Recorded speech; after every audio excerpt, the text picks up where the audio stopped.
This is a powerful gospel today, and many of us know it. The wealthy guy who comes to Jesus and he says, what do I need to do to inherit eternal life? And Jesus identifies that goodness is defined by God. What are you calling good? You know, we call a lot of things good. The food I had was good. The car I drive is good. You know, if the guy that I voted for gets into office, that's good. But what do we define as good? And the point is that God is the one who defines good. Whatever looks like God, acts like God, smells like God, reflects God. That's what good is. So then, if we look at that and parallel in our own lives what is good, that's a very good, challenging question a lot of times. What God called good, remember in the Genesis story, when he's creating, he says, let there be light, let there be this, let there be that, and he says, it is good, it is good, it is good. Would God call a lot of things we call good, good? But I think the important thing to get from this, because this is a very challenging story, because people want to say, well, this only applies to really wealthy people, and so on and so forth. This thing, but the challenge to all of us is, number one, because Jesus talks about how do we use our money. That's a very important thing. Is it for the goodness of God? Does it reflect the goodness of God? Where do we apply our money? Where do we spend our money? Is it for the goodness of God? Is it to reflect God's goodness in that way? But the challenge that I find is this. What's the one thing that we won't let God touch? What's the one thing that God cannot have access to? Oh yeah, okay, I'll do the other things. I'll honor my mom and dad. I won't lie. I won't do this. I won't do that. But what's the one thing that we can't allow God to touch? And it's interesting because money is a big thing for us. We focus on money. Visa, MasterCard, we focus on buying. And of course, you need money to buy. But do we really need to buy all the things we think we need to buy, et cetera, et cetera, et cetera? And does the way we use our time, the way we use our money, the way we use all these other things, does it reflect investing in God's goodness? Now, I have to tell you, I'm very blessed when sometimes somebody will do a merchant or whatever, and I'll say this, my mechanic is a great example. He always, and he's like this in general. I have a mechanic that doesn't try to gouge anybody. He's honest. He's a good diagnostician when it comes to cars. And I always get concerned, and I tell him, don't gouge yourself, please, et cetera, because he's always trying to do the right thing. I mean, in a sense, his work is a ministry. It really is a ministry. And I can't tell you the numbers of people he's helped. And we will, a lot of times when we have people like that in our lives, we will show appreciation. Like maybe putting more on the check than really he was asking for or something like that. It's the way we show appreciation sometimes for people who do things for us in that way. And do we see what God has done and is doing for us in that way? And if we see what God does for us and the way he loves us and the awesomeness of who he is, the idea that we try to withhold things from him because it's like we get like a little kid and go mine, and the mind comes out of our fear. We want to be in control somewhere. We're afraid to surrender. We're afraid to surrender to God. We're really afraid to surrender. We want things our way, and I'm not saying we can't enjoy things and make choices, but you see what I'm saying when it comes in the contrast to God are the choices we make good? Are they in harmony with God? Are they in harmony with God?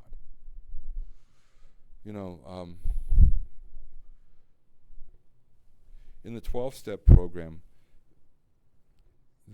one of the things it says is to be willing to ask God to take away all the deficiencies in our life. And anyone that does the 12-step program, and I've discussed this with many people, you struggle with really almost like, can I keep a couple of the deficiency? Do I really have to offer all the deficiencies of my life to you? Can I keep a few? be like doing the commandments. Like, all right, I don't commit adultery. I don't do this, but can I lie every so often? Can I sit there and just salivate over something my neighbor owns that I wish I could have, and I just obsess over and go crazy that I can't have it? Can I do that? Is that all right? We want things our way, and I think that's the big thing here is, there's the psalm that, and we sing it a lot of times, what do we give back to the Lord for all of his goodness to us? What are we willing to surrender to God? What are we willing to let God have access to? You all know this, is the sign of being in a partnership with God, and as one who gives oneself over to God in the Old Testament, if you were a male, was circumcision. And the reason circumcision, now imagine this, that to join this group, you had to go through this ritual if you were a male. And I can't imagine.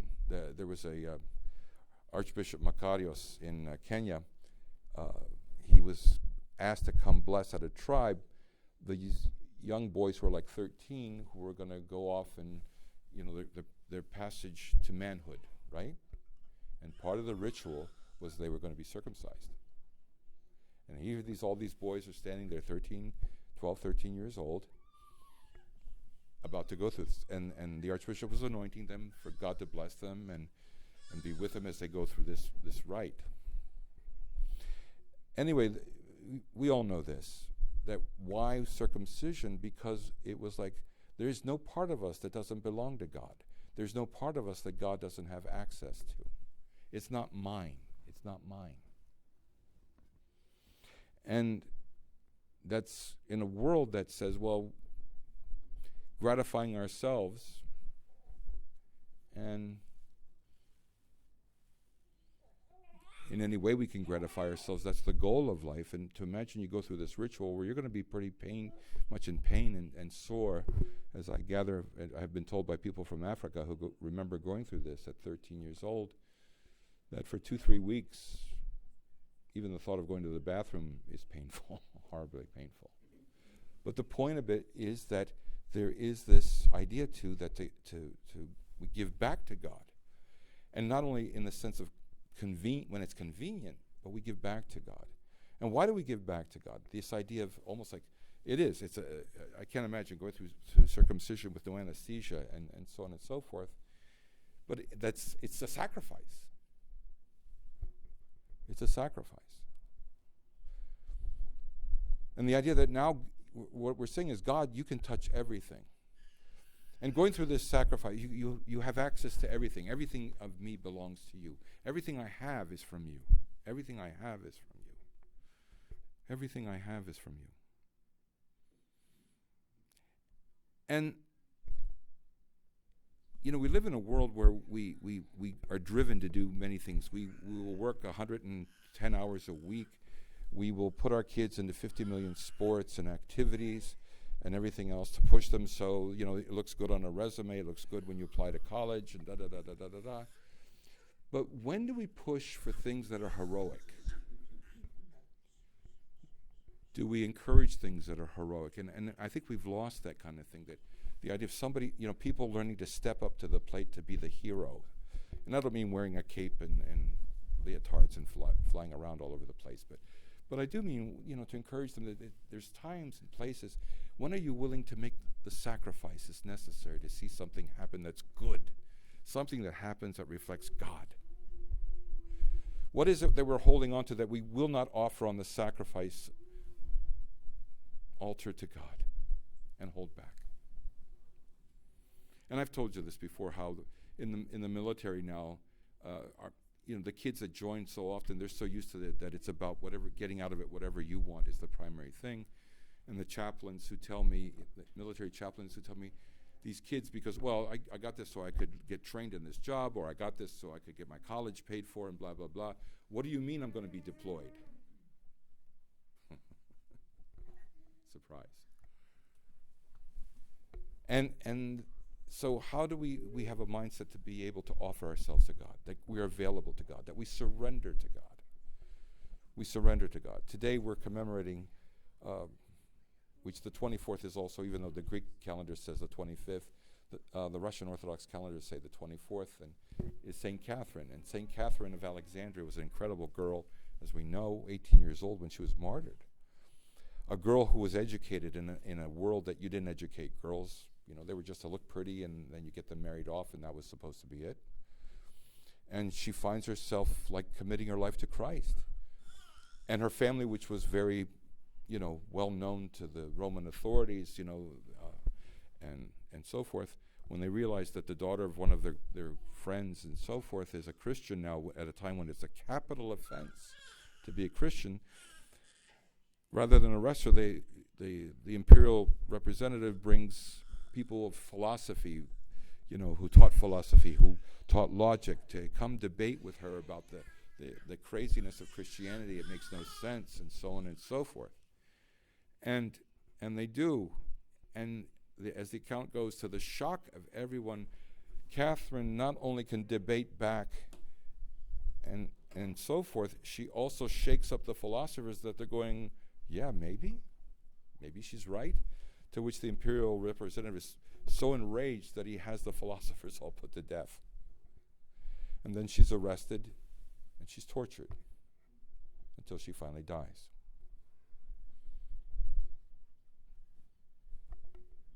And I'm not saying kids shouldn't do other activities or we shouldn't have fun, and please don't hear that. Because we tend to, in reaction, because we don't like to be challenged, we'll have an extreme thing. So you're saying I got to, go parachute down in Afghanistan and start yelling about Christ, and then they can stone me to death or something. No, we're not saying that. We're not saying don't have fun. We're not saying don't do other things. But we're saying when it comes to the list of priorities, and we have priorities, don't we? But are the list of priorities, is the list good? Is the list reflecting God's goodness? Is it the list reflecting who we say we belong to in terms of God? And why? We're not just sacrificing or giving ourselves or surrendering ourselves for fun. We're giving ourselves to a God who sacrifices for us.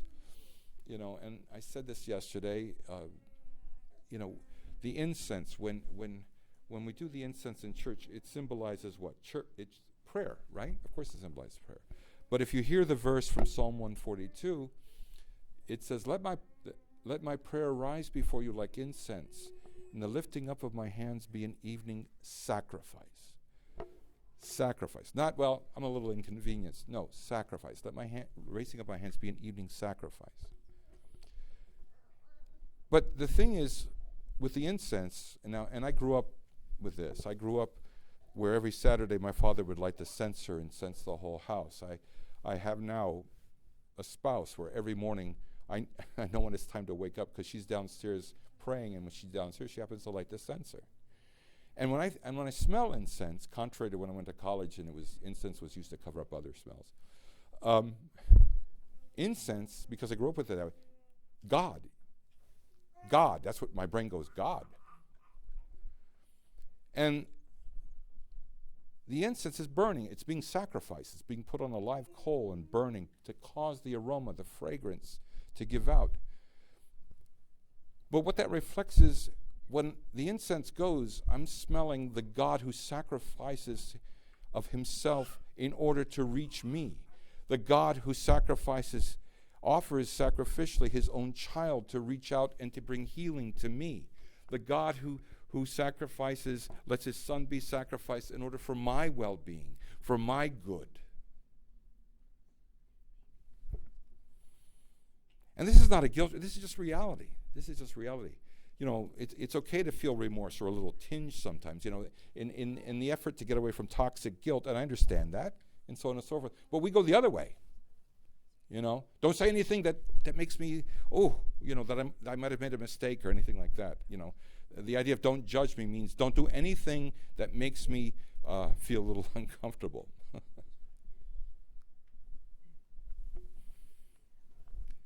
But I think the thing is, it's okay to feel a little, okay, maybe I need to rethink things. That I have a God who comes to me who sacrificially is constantly giving himself over to me. Every time we take communion, every time we celebrate the Eucharist, it's the sacrifice of God. We're celebrating a sacrifice. We're saying, thank you, Eucharist. Thank you for the sacrifice. And praying that,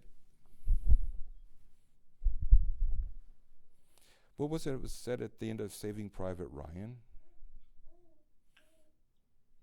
Not that we cannot, it's probably not biblically true at all. But remember the Tom Hanks character, they went to rescue this guy because his 3 brothers had been killed and he was the only one left, and they wanted to get him out of there because of the horror of what happened actually earlier, a few years earlier. All 4 sons were on the same ship, got torpedoed, and they were all killed. You can imagine the devastation to the parents. So they went to rescue him. And in the meantime, this group in the movie, guys who are going there to rescue this one guy are getting killed. So there's only a few of them left at the end. And at the end, there's a big battle. And finally, the captain of the squad, played by Tom Hanks, is mortally wounded. But then, as it were, the soldiers come and push the Nazis back and so on and so forth. And as he's dying, Private Ryan, who's Saving Private Ryan, he leans over and as the medics are trying to work on him, but he's not going to make it, but he kind of motions him to come close, and he says, "Earn this. Earn this." And then the movie flashes at the end to now Ryan being old and at the cemetery. And he's talking to the tombstone and he's saying, "I hope." Because we're saying thank you in a world that teaches us to be self-absorbed. Live for the moment only, in such a way that it's like excluding other people. It's excluding love. All these kinds of things. To say, I'm afraid to realize how much I am loved, sacrificially, not just words. God demonstrates. And every Eucharist, he is physically demonstrating again. So let's continue with the liturgy to say thank you. To realize that we're just sharing back with God, trying to share back with God from what he's sacrificially given us. That you and I were set free at a price. Just the way in the Private Ryan movie, people died to get him out of there. You and I are sitting here because it was paid for in blood. But willingly, even with looking at the joy ahead, because he wants us so bad and wants our salvation so bad. Because Christianity is a matter of life and death. And God was willing to do whatever it takes, and he still is, and it still would.